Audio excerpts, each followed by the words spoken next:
যেখানে লাখ টাকা দিয়ে ফোন কিনলেও সেটা 2 মাস ব্যবহার করার পর আর ভালো লাগে না, সেখানে একটা মেয়ের সাথে সারা জীবন সংসার করা ভালো লাগবে না, এটাই স্বাভাবিক। বিয়ের প্রথম রাতে স্বামীর মুখ থেকে এমন কথা শুনলে যে কোনো মেয়ের হয়তো পা থেকে মাটি সরে যেত, কিন্তু আমার তেমন কিছুই হয়নি। আরিফ আমার স্বামী বাস্তব কথা বলেছে। যেহেতু আমি বাস্তববাদী মেয়ে, সেহেতু আরিফের এই বাস্তবসম্মত কথাটা আমার খুব ভালো লেগেছে। শুধু তাই না, আমার স্বামী বিয়ের প্রথম রাতে আরও বলেছে, আমি কোথায় কি করছি না করছি, কে কল দিল না দিল, কোন গার্লফ্রেন্ডের বাসায় গেলাম না গেলাম, এই সব বিষয় নিয়ে আমায় কোনো প্রশ্ন করা যাবে না। আমার ফোন ল্যাপটপ সব সময় দূরে থাকবে। কখনো খালি হাতে স্পর্শ করারও চিন্তা করো না। এগুলো পার্সোনাল জিনিস। বিয়ে করেছি মানে এই না যে আমি আমার প্রাইভেসি তোমায় দিয়ে দেব। আমি হাই তুলতে তুলতে বললাম, যা বলেছেন সব মনে থাকবে। তা এখন যদি লাইট অফ করে দিতেন তাহলে ঘুমিয়ে যেতাম। লাইট অফ না করে যদি কাছে আসতে চান তাহলে আসতে পারেন, হাজার হোক বাসর রাত বলে কথা। আমার কথা শুনে আমার স্বামীর মুখটা যেন বাংলার পাঁচের মতো হয়ে গেল। উনি হয়তো আশা করেননি ওনার এত কঠিন কথাগুলো আমি এত সহজভাবে নেব।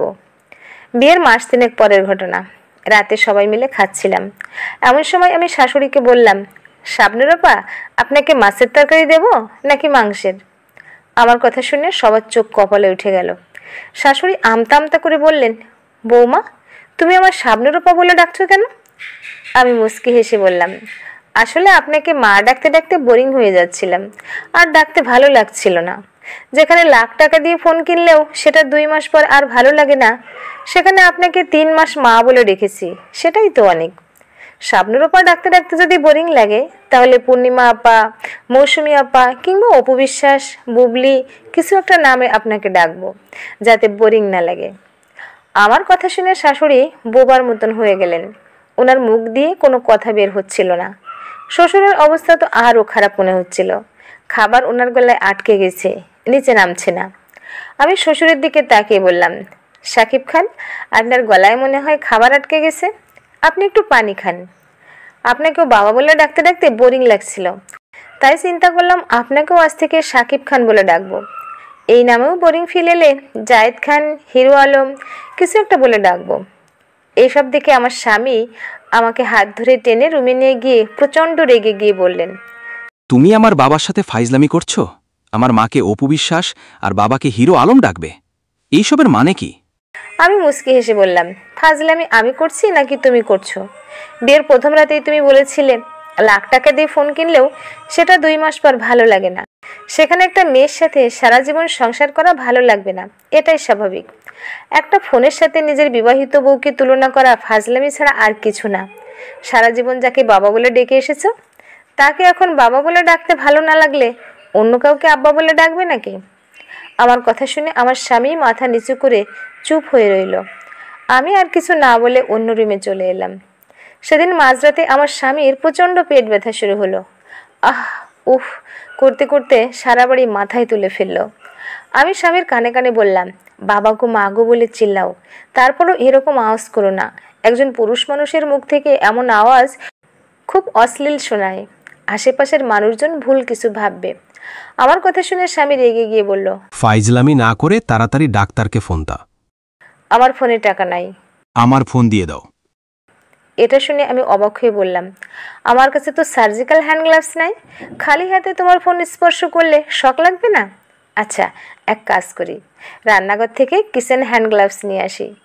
এই কথা বলে আমি দৌড়ে রান্নাঘর থেকে গ্লাভস আনলাম, কিন্তু গ্লাভস পরার কারণে ফোনের টাচ স্ক্রিন কাজ করছে না। আমার স্বামী তখন বলল, আল্লাহ দোহাই লাগে, গ্লাভস খুলে আ। আমি বললাম, সম্ভব না, বিয়ের প্রথম রাতেই তুমি বলেছিলে তোমার ফোন যেন আমি খালি হাতে স্পর্শ না করি। এখন যদি খালি হাতে স্পর্শ করি আর শখ খেয়ে মরে যাই, নিজের সেফটি আগে। আমার স্বামী চিল্লাতে চিল্লাতে বলল, এইবারের মতো মাফ করে দাও আমায়। স্বামী স্ত্রীর মধ্যে প্রাইভেসি বলে কিছু থাকবে না। আজ থেকে আমার ফোন মানেই তোমার ফোন। আমার ফোনে কে SMS দিল, কে কল দিল, সব তুমি দেখো। এইবার অন্তত ডাক্তারকে কল দাও। ড্রয়িং রুমে আমার বাবা, শ্বশুর শাশুড়ি, আমি এবং আমার স্বামী সবাই বসে আছি। এমন সময় বাবা আমার শ্বশুর শাশুড়িকে বললেন, বেয়ান সাহেব, আমি এসেছিলাম আমার মেয়েকে নিয়ে যেতে। আসলে সামনে রবিবার ছেলেপক্ষ আমার মেয়েকে দেখতে আসবে। এটা শুনে শ্বশুর শাশুড়ি অবাক হয়ে বললেন, আপনার মেয়েকে দেখতে আসবে মানে? আপনার তো একটা মাত্র মেয়ে, যে বর্তমানে আমার ছেলের বউ।